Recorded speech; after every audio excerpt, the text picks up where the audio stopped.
Hey there everyone, welcome back to the channel. Today we're going to be doing something different because I made a thread on Reddit when I hit 200 gold medals. Basically, I showed my stats and I showed my formation, the formation with which I won the 200 gold medal.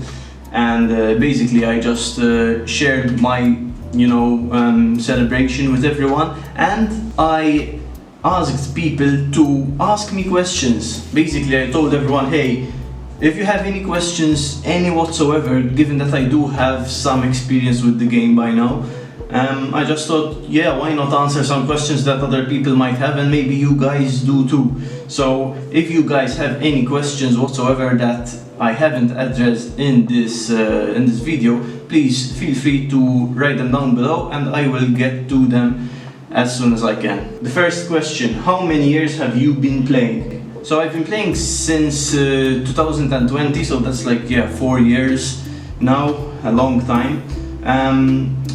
The funny thing is that my girlfriend actually told me about Score Match, and at the time I remembered that I didn't really like Score Match. I thought that it was a bit too cartoonish, the graphics weren't good and stuff like that. I used to never play mobile games really seriously before that, but then a few months down the line, when I started playing a bit here and there, I started enjoying the game. I used to rage a lot, more than in my videos right now. I don't rage at all, but back then I used to rage like hell, man. It was crazy and it wasn't really healthy, but that's a story for another day.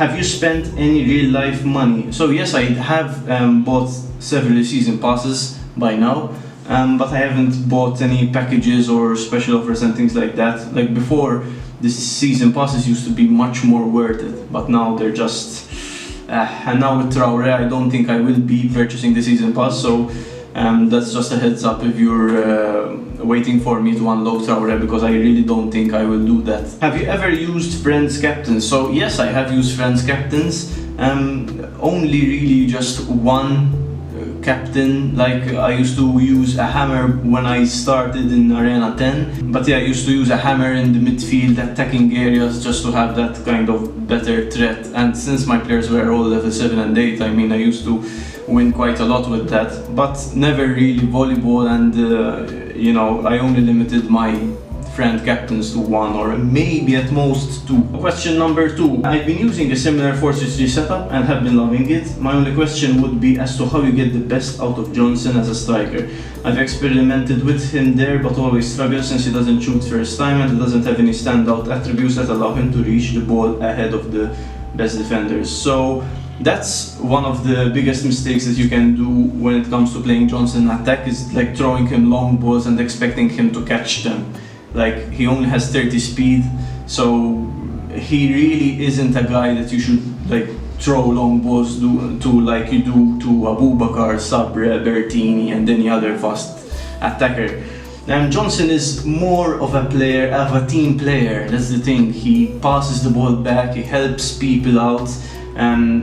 You can play him the ball in very regularly and he will still keep passing it back, passing it to the wings. He's a very, very good player if you like such strikers, which I absolutely love, attackers who can help out the team and not just their only goal is to go all out in attack. I want a striker who is intelligent, which Johnson really is, and who has great stats when it comes to reaction, strength, shot power, and he, Johnson, has all of those. It depends how you use him, but you can really get a lot out of Johnson. Has your win percentage ever gone down past 50%? I really don't think so. When I started the game, I remember winning my first 3 games in Arena 1, so that was nice, looking at 100% win rate. But obviously that went down when I started losing like crazy. I don't think it went down past 50%, unless it was just for a game or two when I was in Arena 2 or 3 maybe. Because as I showed you guys the stats in my 200 gold medal video, by 7,000 games I was at around 55% win rate, and then I kept increasing and improving once I myself improved at the game. Can you rank players from worst to best that helped you in the most in your run to 200 gold medals? This is quite a tough question, because the beauty of score match is that there are many players in the game, and there are no two like similar players. I mean, there are similar players, but they aren't identical. So every player in the game has a different type of attribute, a slightly different piece of behavior that really affects like how he interacts with other players, how he himself plays in the team and plays his own football. So that's the beauty of score match, in my opinion. Okay, let's rank the worst players. I think the worst players, let's just mention 3, although in this Reddit thread I did mention like 5 of each. So make sure to check it out if you wish to see my full answers. Link in the description, of course. So the worst player, I think, was the speedster, because speedsters are very one-dimensional. They're not intelligent at all. They don't help out the team. They keep dribbling like right to the keeper, and that is really just something that drove me crazy when I first started playing. Then one of the worst was the infiltrators, because there are just better options out there when it comes to fast players. There's an intruder, there's, you know, a Prowler on the wings that does really well as well because he doesn't dribble. And yeah, then I think one of the worst when it comes to playing them in defense is guards, because I used to play guards in defense and they were just way too slow, and whoever plays guards in defense is really making a big mistake, because although they are pretty strong but not strong enough to battle like volleyball, and although they have good enough reaction, they just are too slow, and you can't play guards or protectors for that matter in the higher arenas. I mean, guards and protectors in defense can work out okay in the lower arenas, but when it comes to the Infinity Arena or even Arena 11, guys, you can't really like afford to have guards in defense. So that is something I used to do, and that was a big mistake that cost me games, of course. Now, who helped me the most? Now, number 1 is Abubakar, because I maxed out Abubakar really early thanks to the high rollers that I will speak about later on. I leveled him to 10 immediately and he was just insane. He started helping out the team. Like, Abubakar till now is my most favorite player, who like is really fast and is also quite intelligent. More than Sabra, even though I know I have a lot of Sabra fans in the comments telling me to play him. Who else? The Engine. The Engine was fantastic, really great, smart player. He doesn't excel, his stats aren't really good, but he is a really good player when it comes to passing, when it comes to knowing what to do in general. He can shoot as well. He's just a good player, the Engine, and he helped me out when I started incorporating him in my midfield areas. Then the third best player that helped me the most when I started to know how to use them are Prowlers. My captain has been a Prowler for years now, and yeah, he's just insane, because they're pretty fast, 35 speed, they've got a ton of response, their shooting is great, they don't dribble, they're just excellent. All you have to do, and I'll talk about Prowlers later on, is that you can't give them the ball in a very congested area of the field. You just have to give them space, and when they do have space, they will know what to do with the ball. Do Prowlers really close down more effectively than others? Also, they freaking hold onto the ball too long in build-up, very frustrating. How do you get the best out of them? Getting the best out of Prowlers, as I was just saying, is giving them the ball when they have some kind of space. Don't throw the ball to their feet. You have to, in most cases, make them come for the ball, and they will know what to do with it. Since they have a very low dribble rate, they won't dribble, guys. So it really is a matter of giving them some space, knowing when they are a good option and when they aren't a good option when it comes to passing. Sometimes they do lose you the ball. The fact that they're a running player means, unfortunately, that they might lose you the ball here and there. But if you have enough experience with them, if you keep playing Prowlers, which are one of the best, if not the best player type in the game for players who don't like volleyball, of course, Prowlers can be a game changer, and they have been for me very much. In my 4-3 I played 2 Prowlers, like 3 if you count Sandberg, who is an improved version of the Prowler. So yeah, a lot of Prowlers. They're great for pressing, obviously, of course, when it comes to defending. They can latch onto balls without even having to press them. That's how good they are. Their response is crazy, and as I said, their speed is really good as well. I only have one Prowler. Who can you substitute for a Prowler in this formation? An engine. An engine is good because, as I was saying, the engine is a very smart player, and although you lose a bit of an attacking edge with an engine, you'll gain a more intelligent player who knows when and how to play the ball back. That's what Prowlers kind of miss, you know, it's that kind of smart behavior to pass the ball back when like you're trying to absorb pressure and kind of keep possession. Prowlers, their only goal is to attack, and in my 4-3, as you guys have seen countless times, I have tons of videos with this 4-3 that I showed you. They are so attacking oriented that you have to know when to pass them the ball. That's the thing. Just got the judge. Where should I play him? So the judge, obviously, if you don't want to play him in attack, especially like don't play the judge in attack if you've just unlocked him. Like the judge is good when he's at level 10 at least. He has a solid 30 speed, which isn't good obviously, but at least it's something. As a low level judge, I would play him in the middle of the field. Anywhere is fine. In a 4-4-2 he can play in any position in that 4 midfield area. I wouldn't play him in the center of the field because he does like to make some flicks and dribble just a bit, so and that is because he has 30 skill, which is pretty good. I'd play him on the wings maybe, or even in the middle, as long as you don't play him the ball too frequently. If you have no level 10 players, can this lineup still work? Very good question. Probably not, actually. I'm gonna be honest, guys. Probably this formation won't work as good, obviously, if you have level 8 players or 9 players. It depends also in which arena you are.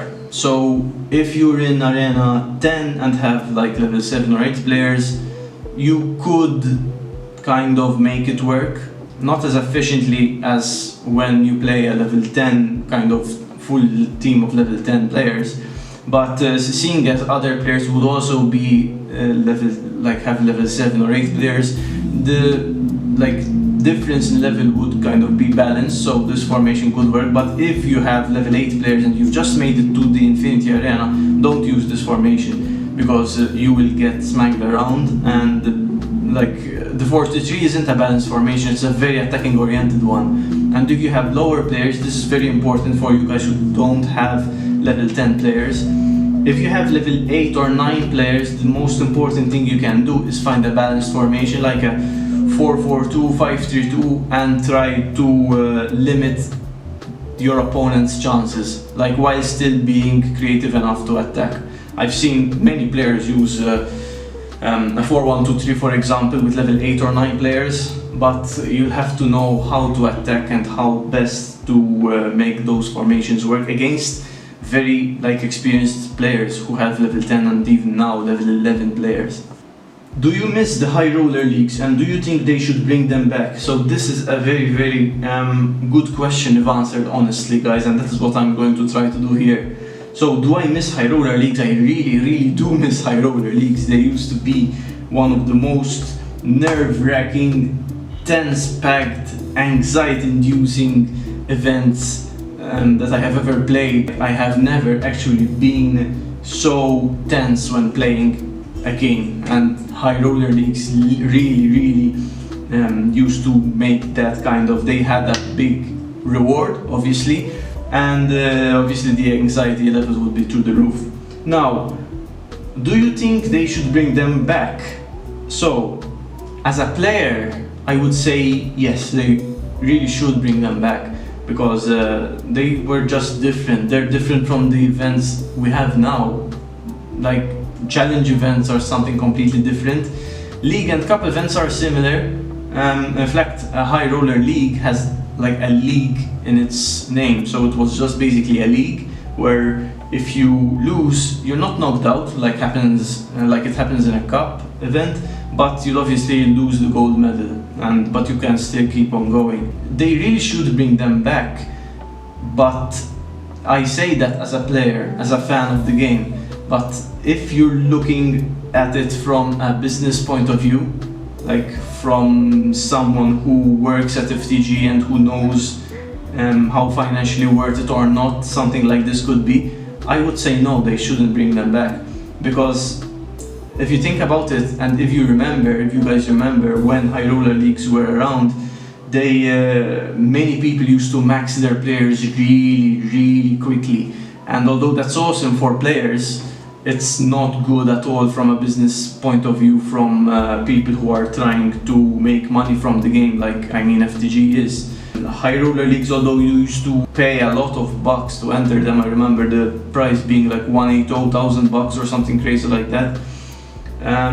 You'd get 20,000 cards in return, and people used to max their players like crazy. I in fact maxed Abubakar just this way, a high roller league, and I basically maxed him just a few months after I got him, and I'm sure that was a big turning point when it came to my win rate and stuff like that. But back to high roller leagues, unless they kind of change how high roller leagues work, in the sense that they might lower the rewards to, instead of 20,000 cards, maybe 7 or 10,000 cards. My point is that from FTG's point of view, the slower players max their own players, the better it is for business, because people will have to keep playing and playing, they'll have to keep buying season passes and things like that. So I really do get FTG when it comes to them removing high rollers forever. I mean, I'm not sure if it's forever. I really hope they do get them back, but again, that's from a fan's point of view.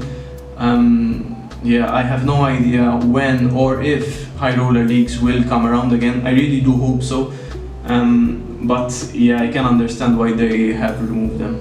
How do I unlock roles for my captain? I only have 6 unlocked. So I really didn't know that this was a limit, because it's been ages since I've been at this point in my game. But yeah, the game won't let you change your captain to player types that you haven't yet unlocked. So for example, if you're in Arena 4 for example, and you haven't unlocked the speedster yet, you haven't unlocked either Goosens or Dubois is the other speedster, score match won't let you change your captain to a speedster because you haven't unlocked him yet. And to unlock other player types, all you have to do is basically unlock packages, like open packages, and keep opening, and especially the rare ones, which have a pretty good chance of giving you a special player, even though they aren't really special, they're just regular players. But before you unlock all the regular players, you won't be able to change your captain to all the player types in the game. So guys, that's it. Very strange kind of video setting here. I don't usually make this kind of content, but yeah, again, if you have any questions, let me know in the comments down below. And yeah, thank you very much for watching, people. Please feel free to like and subscribe to keep the support going. Thank you very much for all your support, I really appreciate it. Much love guys, take care.